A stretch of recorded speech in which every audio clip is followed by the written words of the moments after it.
మర్దనం దేవకీ పరమానందం కృష్ణం వందే జగద్గురు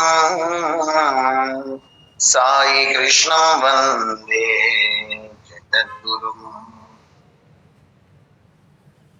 ఓం మూకం కరోతి వాచాలం పంగుం లంఘయతే గిరిం యత్కృపాతమహం వందే పరమానందమాధవం పరమానందమాధవం.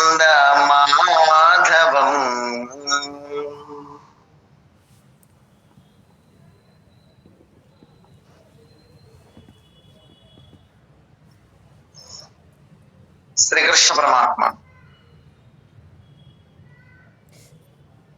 సంపూర్ణ అనుగ్రహ కృపా కటాక్ష వీక్షణముల మాటన క్షేత్రపతి అయినటువంటి ఆ దేవదేవునికి సాష్టాంగ దండ ప్రణామాలు సమర్పించుకుంటూ మద్గురుదేవులు కేశవానంద స్వాముల వారికి పాద ప్రణామాలు అర్పిస్తూ శ్రీమద్ భగవద్గీతా మాతాకు ప్రదక్షిణ నమస్కారాలు అర్పిస్తూ ప్రణవాత్మ పరమాత్మ స్వరూపులైన మీకందరికీ శిరస్సు వంచి నమస్కరిస్తూ మనము శ్రీమద్ భగవద్గీతలో గీతా మహాత్మ్యంలో ముందుకు వెళ్తున్నాం కదా. 8 శ్లోకాలు అయిపోయినాయమ్మా, గుర్తుందా? గీతా శ్రయోహం తిష్టామి చెప్తున్నారు. అదే అయిపోయింది, ఇంకా అది చెప్తా ఉన్నారు సార్. గీతామే పరమాగీత కూడా అయింది.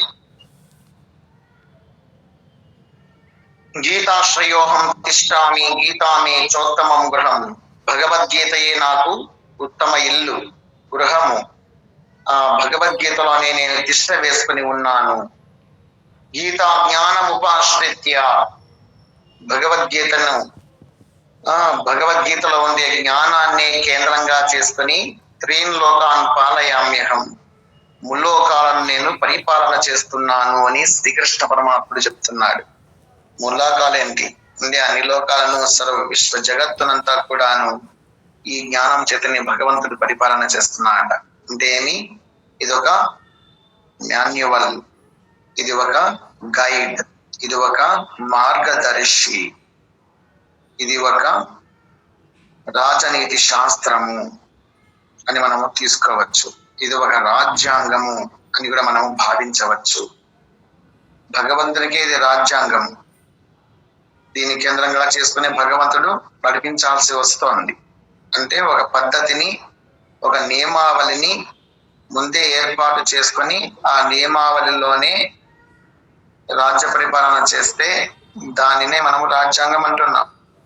భగవంతుడు ఈ విశ్వ జగత్తునంతా కూడా పరిపాలన చేయడానికి ఏర్పాటు చేసినటువంటి నియమావళి అంతా కూడా ఈ భగవద్గీతలో ఉంటేనే ఈ జ్ఞానంతో నేను ముల్లోకాలను లేదా సకల జగత్తును పరిపాలన చేస్తున్నానని భగవంతుడు చెప్పగలుగుతున్నాడు.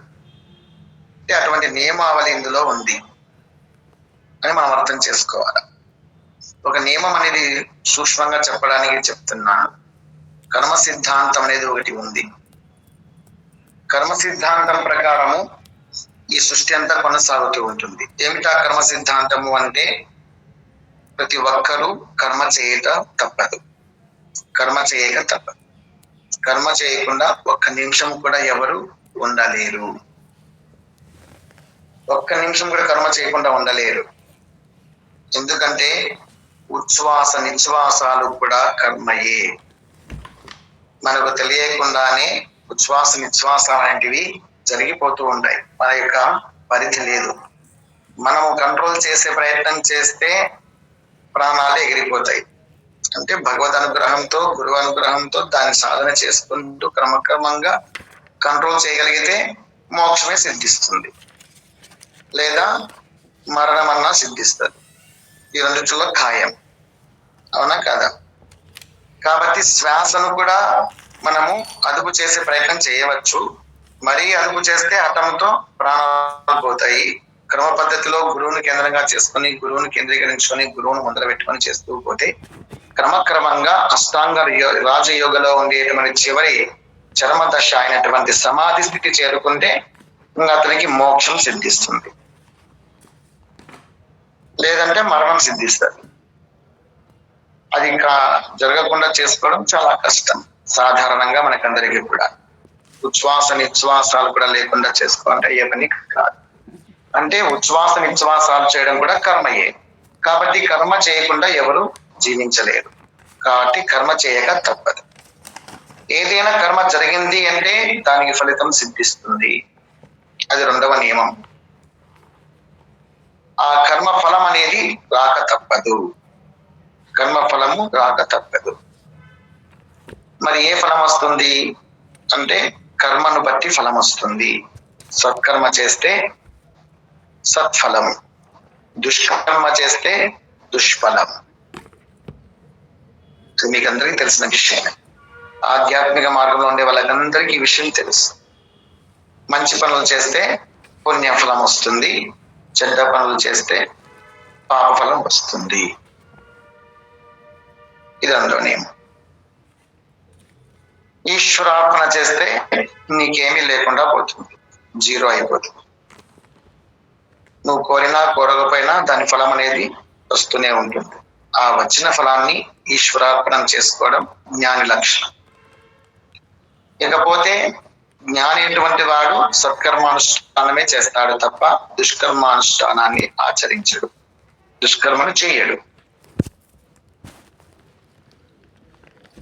ఎంతసేపు ఉన్నా సత్కర్మాలే చేస్తూ పోతూ ఉంటారు. వాళ్ళు జ్ఞానులని లెక్క. దుష్కర్మలు కూడా చేస్తాము అంటే వాళ్ళు జ్ఞానులా అవుతారు, కాలేరు కదా. నెక్స్ట్ ఇంకొక కర్మ సిద్ధాంతం ఏమిటి అంటే ప్రతి చర్యకు ప్రతిఫలం ఉంటుంది. అలాగే నీవు ఇతరులకు ఏమి చేస్తావో అదే నీకు వస్తుంది అనేది కర్మ సిద్ధాంతం.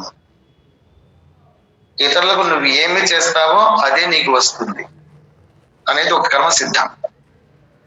ఈ కర్మ సిద్ధాంతాన్ని అనుసరించి మనము జీవనం సాగించాల్సి ఉంటుంది. ఇతరులకు మనం మంచి చేసామనుకోండి మనకు మంచి జరుగుతుంది. ఇతరులకు మనం చెడు చేసామనుకోండి మనకు చెడే జరుగుతుంది. బియ్యం అంతా మంచిగానే ఉంటాయి, యాడో ఒక రాయి ఉంటుంది, ఒకటో రెండో. ఏం బియ్యం సగము రాళ్ళు సగం ఉండవు. అన్ని మంచి పనులే చేస్తూ ఉంటాము. ఒకటో రెండో చెడ్డ పనులు చేస్తే ఏమైతుంది అని చేస్తే బియ్యం అన్ని వంట చేసి పెట్టినప్పుడు ఆ రాళ్ళు అక్కడక్కడ ఉంటాయి. రెండో మూడో ఉన్నా చాలు నీ పని తిరగడానికి. ఏం బియ్యం అన్ని రాళ్ళు ఉండాల్సిన ఒక్కర్లే, అంతే కదా. ఒక పంటి కింద ఒక్క రాయి పడిందంటే చాలు పట్టని ఇరిగిపోతుంది పండు. ఒక పండుగ బొక్క పడింది అంటే ఇంకంతే, ఆ పండు పుచ్చిపోవడం ఖాయం. అక్కడి నుంచి పక్క పండ్లకు కూడాను వ్యాపించే అవకాశము ఉంది, మెత్తబడిపోయేది. కాబట్టి 1, 2 కూడాను తప్పులు లేకుండా చూసుకున్న వాళ్ళే జ్ఞానులు. కాబట్టి ఇతరులకు మనం ఏమి చేస్తామో అందరికీ మంచి చేస్తున్నాం కదా, ఒకరిద్దరికి చెడు చేస్తే ఏమైతుందిలే అంటే వాళ్ళకి మించిన అజ్ఞానులు ఇంకెవరు లేరు. ఆ ఒకరు ఇద్దరికి కూడా ఎందుకు చేయాలి? నువ్వు జ్ఞానివే అజ్ఞానివా అని ఆలోచన చేసుకోవాలి. అనవసరంగాను ఎవరిని గెలకడం చేయకూడదు. అవసరం అనిపిస్తే కూడా గెలకకూడదు. గెలికే విషయాలు అయితే మన అజ్ఞానం కొద్దీ తెలిసి కూడాను తప్పులు చేస్తున్నాం. తెలిసి కూడా తప్పులు చేస్తున్నాం. అది మానుకోవాలి, అది మార్చుకోవాలి. అది మార్చుకోలేకపోతే ఆ ఫలితం అనేది కర్మఫలం మనం కూడా అనుభవించాల్సిందే కదా. కర్మ సిద్ధాంతం ఎవరికి అతీతం కాదు. వెంకటేశ్వర స్వామి కావచ్చు, పరమశివుడు కావచ్చు, వాళ్ళకు కూడా కర్మ సిద్ధాంతం తప్పలే. ఎవరి మానాన వాళ్ళు బతకనీయలేని వదిలిపెట్టకుండా మనుషుల్ని కొండలను గుబ్బలను తిప్పుకున్న పాపానికి వాళ్ళు ఎక్కడ ఉండాల్సి వస్తుంది? సంసారము కొండల్లో గుట్టల్లో ఉండాల్సి వస్తుంది, అవునా కాదా? ప్రజలను ఎవరి మానాన వాళ్ళ ఉంచనివ్వకుండా కొండల చుట్టూ గుట్టల చుట్టూ తిప్పుకున్న పాపానికి వాళ్ళు ఎక్కడ బతకాల్సి వస్తుంది అంటే కొండల్లో గుట్టలనే బతకాల్సి వస్తుంది. మనకందరికీ సంసారం అనేటువంటి గుంజాటన పెట్టిన పాపానికి వాళ్ళు కూడా సంసారం తప్పడం లేదు. వాళ్ళు కూడా సంసారం తప్పడం, వాళ్ళకు భార్య భర్త పిల్లలు సంసారము వాళ్ళకు కూడాను వదిలిపెట్టడం లేదు.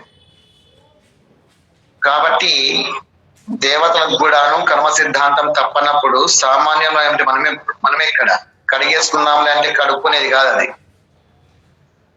మళ్ళీ ఇబ్బందుల పాలు కాకుండా వాళ్ళకు పోయి మళ్ళీ కాళ్ళు పట్టుకుని క్షమాపణ చెప్పుకునే దరిద్రం రాకుండా జాగ్రత్త పడాలి. ఓర్పు కావాలి, సహనం కావాలి, శాంతం కావాలి. పొగిడినప్పుడేమో పొగడ్తలకు అలవాటు పడి తెగినప్పుడు తట్టుకోలేమని చెప్తే ఎట్లా? పొగడే వాళ్ళేమో మన వాళ్ళు, తిట్టే వాళ్ళంతా పరాయి వాళ్ళు అనుకుంటే కర్మ సిద్ధాంతాన్ని వ్యతిరేకంగా పోతున్నట్లే లెక్క. కాబట్టి కర్మ సిద్ధాంతాన్ని అనుసరించి మనం ఇతరులకు మ్యాక్సిమము మేలే చేస్తూ పోతాం. నువ్వు నిజంగా భక్తుడవైతే ప్రతిచర్య చెయ్యకు, అవతల వాళ్ళు చేసినా నువ్వు ప్రతిచర్య చెయ్యకు అని చెప్తూ ఉంటాను, వింటూ ఉంటారు. మామూలే మన కథ మామూలే ఉంటాం. అది చేంజ్ చేసుకోవాలా? ఇదంతా మీకు తెలియని విషయాలేం కాదు, గుర్తు చేసుకుంటున్నామంటే. అత్తామామల్ని బాధ పెట్టద్దు అంటే బాధ పెట్టకూడదు. మనం రేపొద్దున అత్తామామలు అవుతాం కదా, అప్పుడు మనం బాధ పెట్టే వాళ్ళు వస్తారని తెలియదా? తెలుసు, కానీ లేదు, మార్పేమో రాదు. అదే పరిస్థితే వస్తుంది. అప్పటికి ఎవరు బతుకుంటారు? చూద్దాంలే అప్పటి కథ అని మాట్లాడేటోళ్ళు కూడా ఉన్నారు. భార్యను బాధ పెట్టవద్దు, భవిష్యత్తులో భార్య నీకు భోజనం పెడుతుంది, ఆమె నీకు గతి అవుతుంది అని చెబితే అప్పటి కథ చూద్దాం, అప్పుడు ఇది కాకపోతే ఇంకోటి వస్తుంది అని మాట్లాడేటువంటి విధవులు ఉన్నారు. ఇప్పుడు మనము భర్తను ఇబ్బంది పెడితే రేపు పొద్దున మనకు ఇంకొకరు ఎవరో ఒకరు ఇబ్బంది పెట్టే రోజులు వస్తాయి. భర్త మౌనంగా ఉన్నాడు, ఎంత అవమానించినా, ఎంత గోకినా, ఎంత కొట్టినా, ఎంత తిట్టినా పడి ఉన్నాడు. నేను చేసి పెడితే బతుకుతున్నాడు, నేను చేసి పెడితేనే కూడు, లేకపోతే ఎండగాల్సిందే అని మనము చెప్పినట్టే వాడు పడి ఉండాలా అని చెప్పేసి కొంతమంది స్త్రీలు, 100కి ఒక 10% అంతే, 90% పాపం మంచి వాళ్ళే ఉన్నారు. ఒక 10% మెంబర్స్ ఏం చేస్తున్నారంటే డామినేట్ చేస్తూ భర్తను హింసిస్తున్నారు, మానసికంగా బాధ పెట్టే వాళ్ళు కొంతమంది ఉన్నారు. అవమానపరిచేది, 10 మందిలో ఇబ్బందికరంగా ప్రవర్తించేది, అతను నేను చెప్పినట్టే పడి ఉంటాడనేట్టుగా ఫీలింగ్ తెచ్చేటట్టుగా ప్రజలు అనుకోవాలా, చుట్టుపక్కల వీధిలో వాళ్ళందరూ అనుకోవాలని చెప్పేసి కొంతమంది డామినేటెడ్ గా ప్రవర్తిస్తున్నారు. అలాంటి వాళ్ళు ఎప్పుడు కాలం అలాగే కొనసాగదు. ప్రతి కుక్కకు ఒక రోజు వస్తుందంట అని సామెత ఒకటి. ప్రతి కుక్కకు ఒక రోజు వస్తుందంట. ఆ రోజు వచ్చినప్పుడు మన బతుకు కుక్క బతుకు అవుతుంది అని తెలిసిండాలి. అలాగే తాడి తన్నే వాళ్లకు తల తన్నే వాళ్ళు ఒకరు ఉంటారంట, ఒక సామెత ఇది కూడా. తాడి చెట్టును తన్నేటువంటి వానికి వాని తల తన్నేవాడు కూడా ఒకడు వస్తాడంట, అది ఒక సామెత. కాబట్టి మనం ఇప్పుడు ఎంత బాగా అవతల వాళ్ళను అవమానపరుస్తున్నామో, ఎంత బాగా నొప్పి పెట్టగలుగుతున్నామో, ఎంత తెలివితేటలతో ఇబ్బంది పెట్టగలుగుతున్నామో, ఇప్పుడు నీకు సాటిస్ఫై కావచ్చు, తృప్తిగా ఉండవచ్చు. నేను ఒకరిని బాగా మాటలతో, చేటలతో, నా ప్రవర్తనతో, నా మెసేజ్లతో బాగా వాళ్ళను మానసికంగా హింసిస్తున్నాను అని తృప్తి పడవచ్చు తత్కాలానికి. భవిష్యత్తు ఉంటుంది, కర్మఫలం వదలదు, దేవతలనే వదలలే. అది వచ్చినప్పుడు ఊపిరాడక ఎట్లొస్తుందో చెప్పలేము.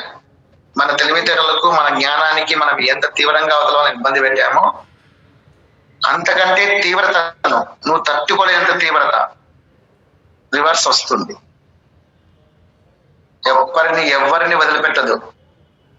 శివుణ్ణి వదిలిపెట్టలేదు, రాముణ్ణి వదిలిపెట్టలేదు, దేవుణ్ణి వెంకటేశ్వర స్వామిని వదిలిపెట్టలేదు. కర్మబంధం చుట్టుకొని వస్తుంది. భగవంతుడే ఒప్పుకున్నాడు, శ్రీకృష్ణుడే ఒప్పుకున్నాడు. తను ఎంతో తెలివితేటలతో ఎంతో చక్కగా పరిపాలన చేస్తూ ఎంతో గొప్పగా తన యొక్క మాయాజాలాన్ని ఉపయోగించి దుష్ట శిక్షణ చేశాడు. కౌరవులందరినీ వధించినాడు, చంపేసినాడు, చంపించినాడు. కనుబంధం తనకు చుట్టుకొని రాలేదా? తన వాళ్ళందరూ తను చంపుకోవాల్సి వచ్చింది. ద్రౌపది శాపం, ఎవరు,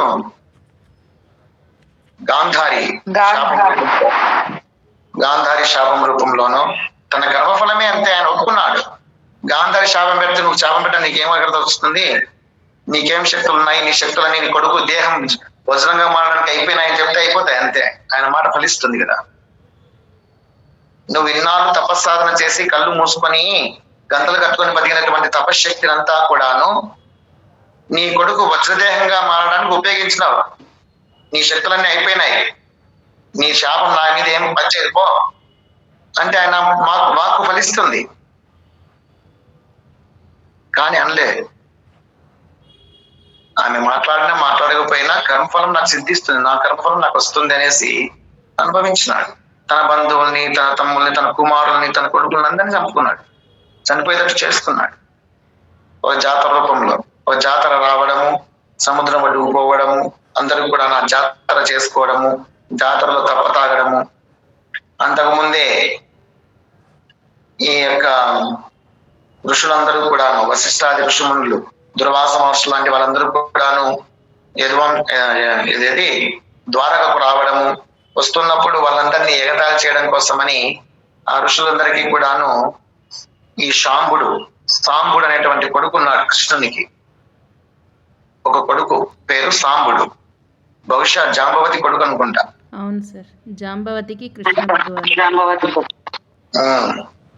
ఆ సాంబుడు ఇంకా కొంతమంది తన తమ్ముళ్ళు అందరినీ పిలుచుకొనేసేసి ఎదురుగా పోయి వాళ్ళని పరీక్షించాలని, వీళ్ళ పెద్ద ఋషులా కాదా అని దుర్వాస మహర్షికి ఎదురుగా పోతారు. వీళ్ళు పోయేటప్పుడు సాంబుడికి ఏం చేస్తారు, ఒక నిండు మనిషి వేషం వేస్తారు. ఆడపిల్ల వేషం వేసి కడుపులో బిడ్డ ఉన్నట్లుగా తిండ్లు అలాంటివి పెట్టేసేసి నిండు గర్భిణి అని చెప్పేసి ఎదురుగా పిలుచుకుని పోయి, స్వామి మీరు దేవుళ్ళు స్వామి, గురువులు స్వామి, మా ఆడపిల్లకు కడుపులో ఆడపిల్ల ఉందా మగపిల్ల ఉందా స్వామి చెప్పింది స్వామి అని పోయి అడిగినారు. వాళ్ళకు దుర్వాస మహర్షి ముందే పిచ్చి కోపము. ఆ కోపంతోడు మమ్మల్ని పరీక్షిస్తున్నారని చెప్పేసి, ఆడబిడ్డ కాదు మగబిడ్డ కాదు మూర్ఖులారా, మీరు చేసిన పాప కర్మకు మమ్మల్ని పరీక్షిస్తున్నారు కాబట్టి లోపల ముసలం పుడుతుంది. ముసలం, ఆ ముసలమే మీకు పాలించే శాపమై మొత్తం అందరిని కొట్టుకుపోయి మిమ్మల్ని అందరినీ చంపేస్తుందానంతా. ఆ ముసలమే మిమ్మల్ని అందరినీ చంపేస్తుంది. మీ నాశనానికి మీరే ఒడి కట్టుకున్నారంతే, ఆ ఒడి ఈ విధంగా కట్టుకున్నారంతే అని చెప్పేసి శపించినారు. అయిపోయి ఆ విధంగా దుర్వాస మహర్షులు వస్తున్నారని కృష్ణునికి తెలియదా? వీళ్ళు ఈ విధంగా ప్రవర్తిస్తున్నారని కృష్ణునికి తెలియదా? ఆ విధంగా వాళ్ళు శాపం ఇస్తారని తెలియదా? ఆయన తెలియని విషయం ఏంటి ఈ ప్రపంచంలో? ఎందుకు మౌనం వహించినాడు? కర్మఫలం, దుష్కర్మ ఫలం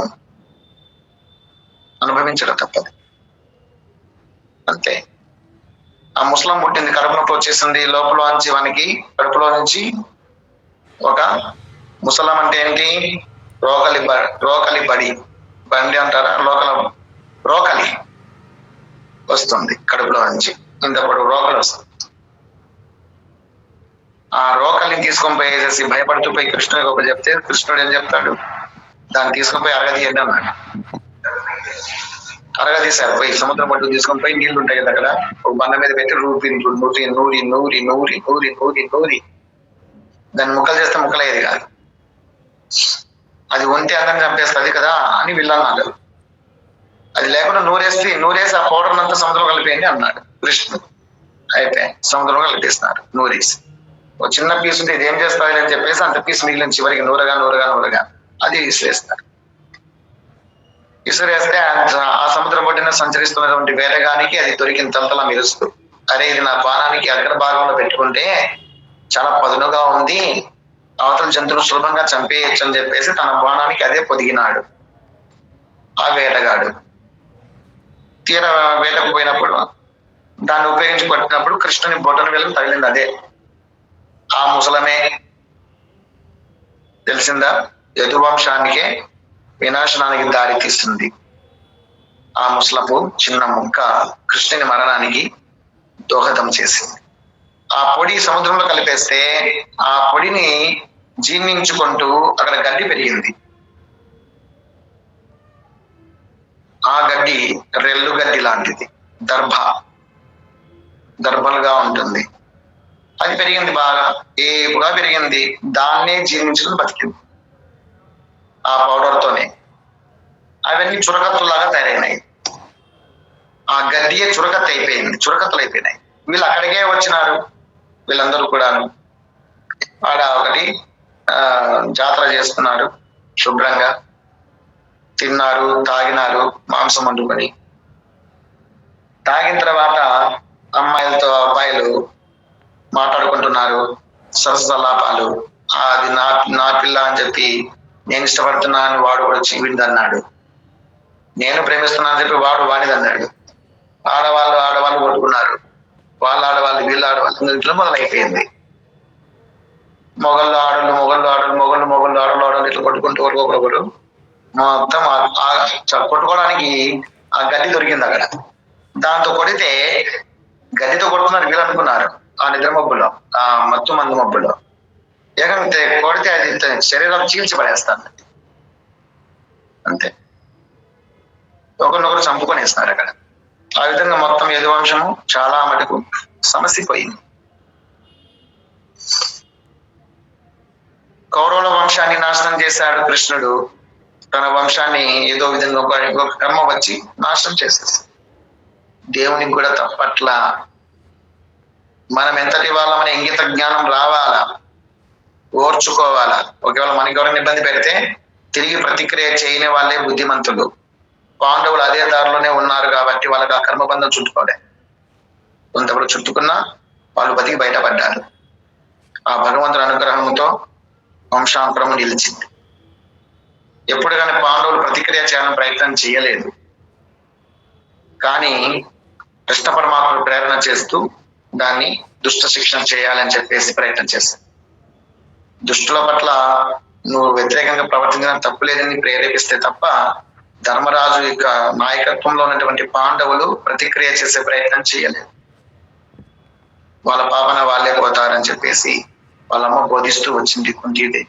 వాళ్ళకు దూరంగానే ఉందాంలే, మనకేం అడవుల్లో బతికినాం, మనకు అలవాటు ఉంది, పోయి బతుకున్నాంలే అని చెప్పేసి ఏకచక్రపురం వైపోయి లక్క ఇంట్లో కాల్చినప్పుడే మనకు ఆ బతుకు వద్దు, ఆ శత్రువుల మధ్యలో బతకడం వద్దు, మనశ్శాంతిగా బతికేది కావాలి, మనకేం అక్కర్లేదు, పోదాం పదా అని చెప్పేసి వాళ్ళ రాజ్యానికి పోకుండా ఎక్కడో దూరంగా బతుకుతూ మొదలుపెట్టారు కుంతీదేవి మార్గదర్శనం. ఆ విధంగా తల్లి యొక్క బీజాలు వాళ్ళలో మొదటి నుంచి ఉన్నాయి, ప్రతిక్రియ చేసే పని మనకొద్దు అని. మన సొంతంగా మనం బతుకున్నాంలే, భగవంతుడు ఉన్నాడు కాపాడుతాడు అని. అదే సరైన పథం. వాళ్ళు క్షత్రియులు కాబట్టి యుద్ధాలు చేసుకోవాల్సిన క్రమ పట్టింది. మనకి ఇప్పుడు అవసరం లేదు.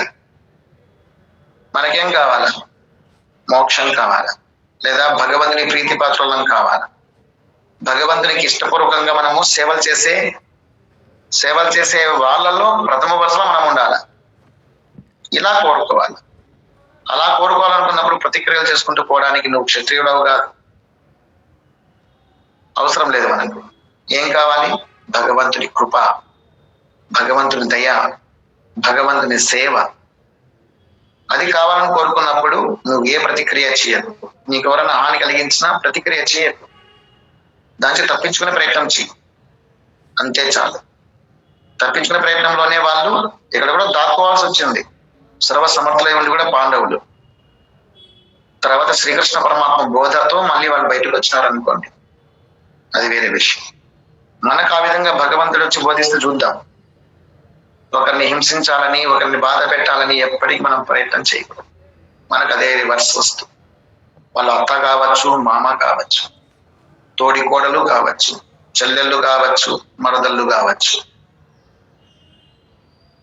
ఎవరిని పక్కింటులను కావచ్చు, ఎదురింటులను కావచ్చు, స్నేహితులను కావచ్చు, గురువు దగ్గర ఉండి జీవనం సాగిస్తున్నప్పుడు గురువులతో పాటు గురువుతో మనతో సహా అధ్యాపకులుగా ఉన్నటువంటి వాళ్ళను కావచ్చు హింసించ బాధ పెట్టినటువంటి ఆ యొక్క ద్రుపదుడు ద్రోణాచార్యుని బాధ పెట్టిన పాపానికి చాలా అనుభవించాల్సి వచ్చింది, అవమాన భారాన్ని భరించాల్సి వచ్చింది. ఇది మళ్ళీ మళ్ళీ మళ్ళీ సమస్యకు దారి తీసింది. వాళ్ళు జ్ఞానులు, వాళ్ళకే తప్పలేదు. ద్రుపదుడు ఒక్కడే, కానీ 5 మందిగా వాడు మాయాజాలం కలిగినటువంటి వాడు. అతని దగ్గర శక్తులు ఉన్నాయి. ద్రుపదుడు ఒక్కడైనప్పటికీ 5 మందికి ప్రతిబింబిస్తాడు. ఆయన 5 రూపాల్లో కనపడగలడు. అంతటి శక్తివంతుడు ఆయన, అంత తపశక్తి సంపన్నుడు, మహాశివుని పరమశివుని వరం పొందినటువంటి వాడు ద్రుపదుడు కూడా. ద్రోణాచార్యుడు సామాన్యుడు కాదు, మహాజ్ఞాని, మహాపండితుడు, ధనుర్విద్యనంతా అవకాశం పట్టినటువంటి వాడు ద్రోణాచార్యుడు కూడా. ద్రోణంలో పుట్టినటువంటి వాడు, గర్భంలో పుట్టినటువంటి వాడు కాదు. ద్రోణం అంటే కుండలో పుట్టినటువంటి వాడు, గర్భంలో పుట్టింది కూడా కాదు. ఆ విధంగా అయోనిజుడు. ఇంకా అది దైవిక కార్యాలకి అటువంటి వాళ్ళు ఉపయోగపడుతూ ఉంటారు. అటువంటి వాళ్ళకే తప్పలేదు కర్మబంధము. ఈ ద్రోణుని అవమానపరచాలని చెప్పేసి ద్రుపదుని మీద కక్ష కట్టాడు. నిండు సభలో అవమానం కలిగించినాడు ద్రోణాచార్యుడు కూడా. రాజ్యం దండెత్తినాడు, తన శిష్యులతో కట్టి బంధించినాడు. సగం రాజ్యాన్ని, మొత్తం రాజ్యాన్ని లాగేసుకున్నా నీ మీద నాకు అభిమానమే ఉంది, కానీ నాకు నీ మీద శత్రుత్వం లేదని చెప్పి సగం రాజ్యాన్ని నువ్వు ఏలుకో, సగం రాజ్యాన్ని నా కొడుకు వెళ్తాడని చెప్పేసి ద్రోణాచార్యుడు తన కొడుకుకు సగం రాజ్యాన్ని ఇప్పించినాడు అశ్వత్థామకు.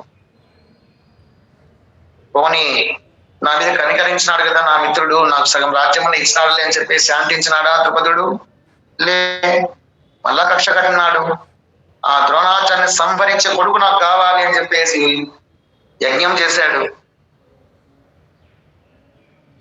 ఆ యజ్ఞం ద్వారా దృష్టద్యుమ్నుడు పుట్టుకొచ్చాడు, ద్రౌపది పుట్టుకొచ్చాడు. ఆ దృష్టద్యుమ్నుడు ద్రోణాచార్యునికి సంహరించినాడు. ద్రోణాచార్యుని కొడుకు ఎవరిని చంపినాడు? దృష్టద్యుమ్నుని చంపేస్తాడు. ఇంతే, తారుమారైపోతా వచ్చాయి అంతే. అతని కొడుకు ఇతను చంపితే ఇతని కొడుకు అతను చంపేశా, అతని కొడుకును చంపేశా. ఇదే నా బతుకంట. ఇదే మనం నేర్చుకోవాల్సింది, తెలుసుకోవాల్సింది మహాభారతం నుంచి.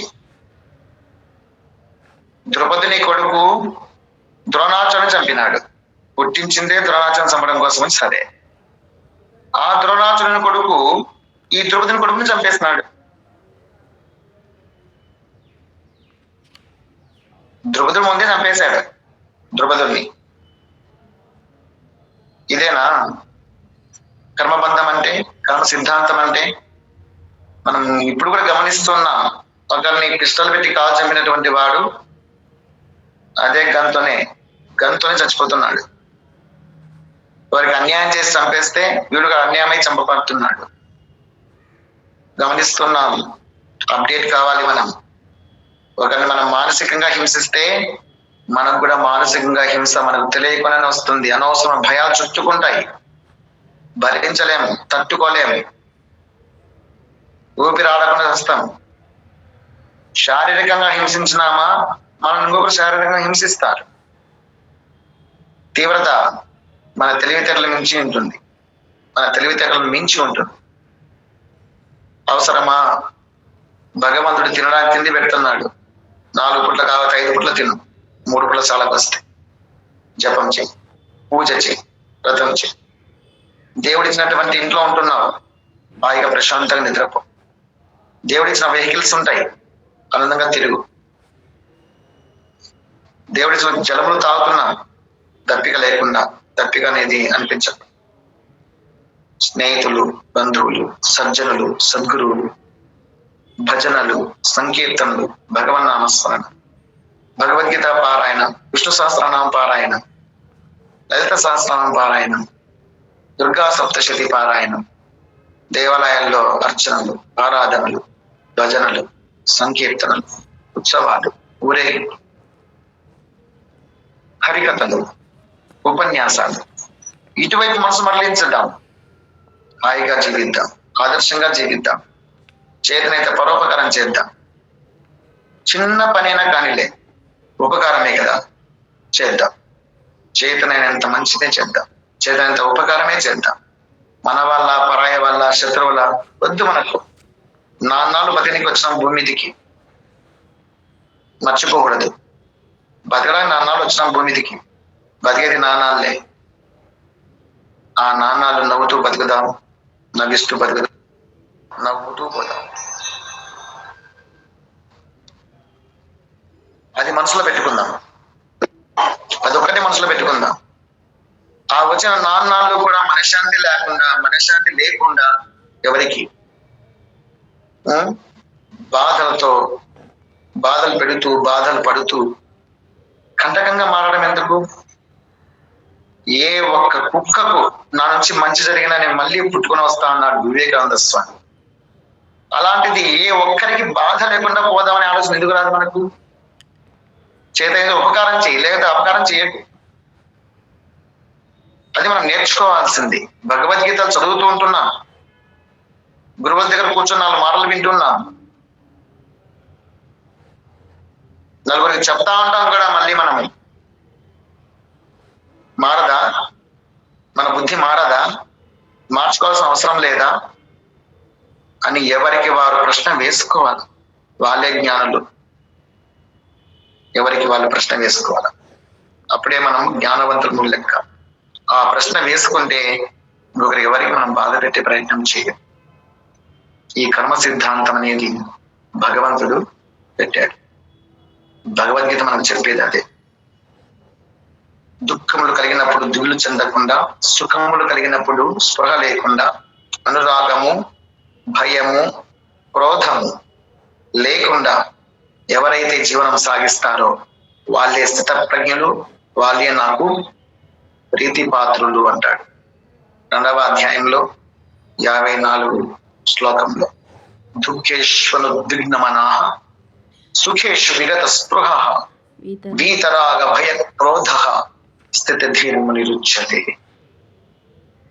మీరు ఎంత చదివినటువంటిదే తెలుసు, అర్థం కూడా అర్థమైనటువంటిదే తెలుసు, నలుగురు చెప్తూ ఉంటాం కూడా తెలుసు. కానీ మార్చుకోము. మన కోపాన్ని మార్చుకోము, మన ద్వేషాన్ని, మన అనురాగాన్ని మార్చుకోము. ఏ విధంగా నడుచుకోవాలో తెలుసుకోలేకపోతున్నాం. కొద్దిగా విచక్షణ జ్ఞానాన్ని ఉపయోగించి భగవంతుడు ఇచ్చినటువంటి ఈ నేత్రాలను, ఈ శ్రోత్రాలను, ఈ జిహ్వను, ఈ శిరస్సును, ఈ కరములను, ఆ చరణములను, ఈ దేహమును, ఈ యొక్క ఆయుష్ను, ఈ యొక్క జీవితాన్ని చేతనైనంత భగవంతుని సేవకు, పరమాత్మ సేవకు, లేదా సమాజ సేవకు, ఆధ్యాత్మిక సేవకు, భగవద్గీత వ్యాప్తికో, భాగవత వ్యాప్తికో, సజ్జన సంఘ వ్యాప్తికో ఉపయోగించడానికి ప్రయత్నం చేద్దాం.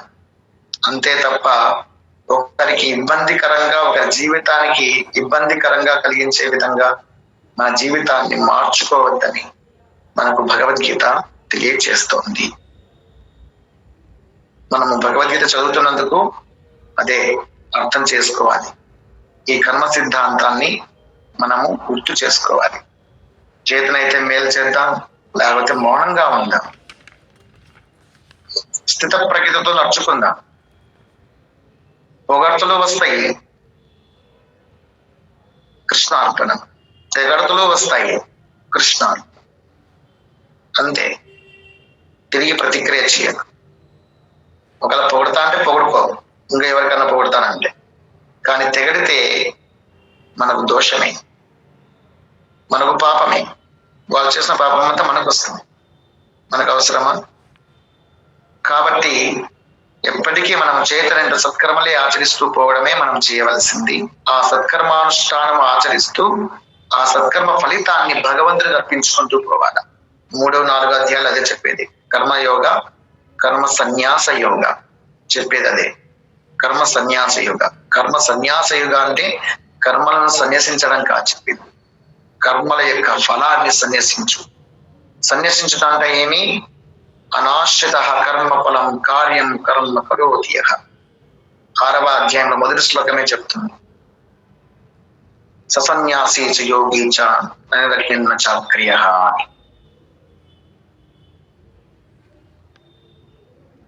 కర్మ ఫలాలను ఎవరైతే వదులుతారో 6వ అధ్యాయంలో మొదటి శ్లోకం, కర్మ ఫలములను మాత్రమే వదిలి కర్మలను ఆచరిస్తూ ఉండేటువంటి వాడే అసలైన అగ్నులన్నీ కర్మలు వదిలేయడం కాదు, కర్మ ఫలాలను వదిలినటువంటి వాడే నిజమైన సన్యాసి అని వస్తున్నాడు మొదటి శ్లోకంలోని. ఎవరు సన్యాసి అంటే కర్మ ఫలములను సన్యసించినటువంటి వాడు, వదిలివేసినటువంటి వాడు సన్యాసి. సన్యసించుట అంటే వదిలివేయుట అని. అస్త్ర సన్యాసము అంటే అస్త్రాలను వదిలివేయడం. యుద్ధము నేను చేయను అస్త్రములతో అని అస్త్ర సన్యాసం చేసినాను అంటే. అట్లా సన్యాసం అంటే సంసారాన్ని వదిలివేయడము అని అర్థం. ఇక్కడ అగ్ని కార్యాలను వదిలిపెట్టడం కాదు అంటున్నాడు భగవంతుడు 6వ అధ్యాయంలో మొదటి శ్లోకం. అనాశ్రిత కర్మ ఫలం కార్యం కర్మ కరోతి యః ససన్యాసీ చ యోగి చ ననిరగ్నిన్న చ క్రియః. కాబట్టి కర్మ ఫలములను మాత్రమే మనం భగవదార్పితం చేయాలి. అది కూడా సత్కర్మానుష్ఠానము చేసి మంచి పనులే చేసి కర్మ ఆ భగవంతుడు ఇన్ని మంచి పనులు చేశావు, నాకు ఇస్తున్నావేంట్రా బాబు, నీకే పెట్టుకో అంటాడు. ఇంత మంచి పనులు చేసి ఇన్ని పండ్లు పండించి ఇన్ని నీ యొక్క శ్రమతో ఇన్ని పండ్లు పండించినావు, తీయని మధుర ఫలాలు అవన్నీ పండించి నాకు తెస్తున్నావేంటి, నువ్వే అనుభవించు అంటాడు భగవంతుడు. ఒక రైతున్నాడు, ఆ రైతు శ్రమించి పంట పండిస్తాడు, పండ్లు గాయిస్తాడు. ఆ పండ్లన్నీ తెచ్చి గానుగాపురంలో ఉండేటువంటి దత్తాత్రేయ స్వామి పాదాల దగ్గర పెడుతున్నాడు. ఆయన పంటంతా తీసుకొచ్చి దత్తాత్రేయ పాదాల దగ్గర పెట్టేవాడు.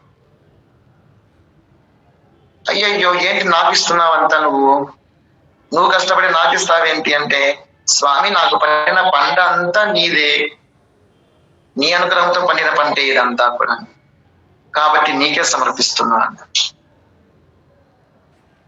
నువ్వు వాడుకోవా, నాకేమొద్దు స్వామి, నీ అనుగ్రహం అంటే ఒకటి చాలు, నీ అనుగ్రహం ఒక్కటి ఉంటే చాలు, నేను బాగా బతుకుంటాను. చిరునవ్వు నవ్వాడు దత్తాత్రేయ స్వామి. శభాష్. ఇది కర్మఫల త్యాగము అంటే. సంతోషమైన నువ్వు ఒకటి పొలాన్ని నువ్వు గుర్తుకు తీసుకున్నావు, జొన్న పంట వేసావు, పంట కోసే అంటే పాలు పోసుకునేటప్పుడే పంట కోసేసావు. పాలు పోసుకునేటప్పుడు జొన్న పంట కోసేస్తే వాళ్ళకి పంట రాదది, తొత్తులు అయిపోతాయి. అయినప్పటికీ నేను కోయమని చెప్తే కోసేసావు. చుట్టుపక్కల ఉండే వాళ్ళందరూ, రైతులందరూ కూడా నిన్ను చూసి నవ్వారు. నీ భార్య కూడా నిన్ను దూరం పెట్టింది. గుర్త ఏం కడతావని నేను ప్రశ్నించింది. కానీ నా గురువు చెప్పినాడు పంట కోసి అని చెప్పి, పాలు పోసుకునేటప్పుడే నేను చెప్పినానని చెప్పేసి పంట కోసేసి నీ పంట అంతా కూడా నశించిపోయింది. నీకు పీడికల గింజలు కూడా దొరకలేదు. కానీ నా మీద నమ్మకంతో నువ్వు కోసేసి తర్వాత ఒక 15 రోజుల్లోనే విపరీతంగా మేఘాలు కమ్ముకొని పంట వచ్చేసింది, వర్షం వచ్చేసింది. ఆ వర్షం రావడంతో చుట్టుపట్ల ఉండే పంటలన్నీ నశించిపోయాయి. ఆ వరద వచ్చి మొత్తం ఆ ఊరినంతా కూడా కప్పేసి అందరి పంటలు పోయాయి. కానీ నన్ను నమ్మి నువ్వు కోసిపెట్టిన పుణ్యానికి స్వామి నీ మాట నమ్మినాను, నేను కోసేశాను. తర్వాత ఆ నీరంతా మేట వేసిపోయింది, మిగతా పంటలన్నీ వెళ్ళిపోయినాయి. కొంతకాలం తర్వాత నేను మళ్ళా పొలంలోకి వెళ్తే నేను కోసేసినటువంటి ప్రతి జొన్న కొమ్మ ఉంటది కదా, కింద కోసేస్తే కొంత ఉంటుంది కదా భాగం, ఆ గెనుపులో నుంచి దాదాపు 5 నుంచి 10 శాఖలు ఇలా వచ్చేసాయి. ఒక్కొక్క చెట్టుకు 10 శాఖలు వచ్చేసాయి. 5 నుంచి 10 శాఖలు. ఒక చెట్టుకు ఒక కంకే కాస్తుంది. నేను వదిలేశాను, కానీ నీ అనుగ్రహముతో ఒక చెట్టు దగ్గర 5 నుంచి 10 కంకులు కాసాయి. అందరి పంట పోయింది, నా పంట నిలిచింది. ఈ పంటంతా పడడానికి కారణం నీ ఆశీర్వాదం. ప్రజలందరూ కూడా తిండి లేకుండా ఇబ్బంది పడుతున్నారు. ఒక నిమిషం.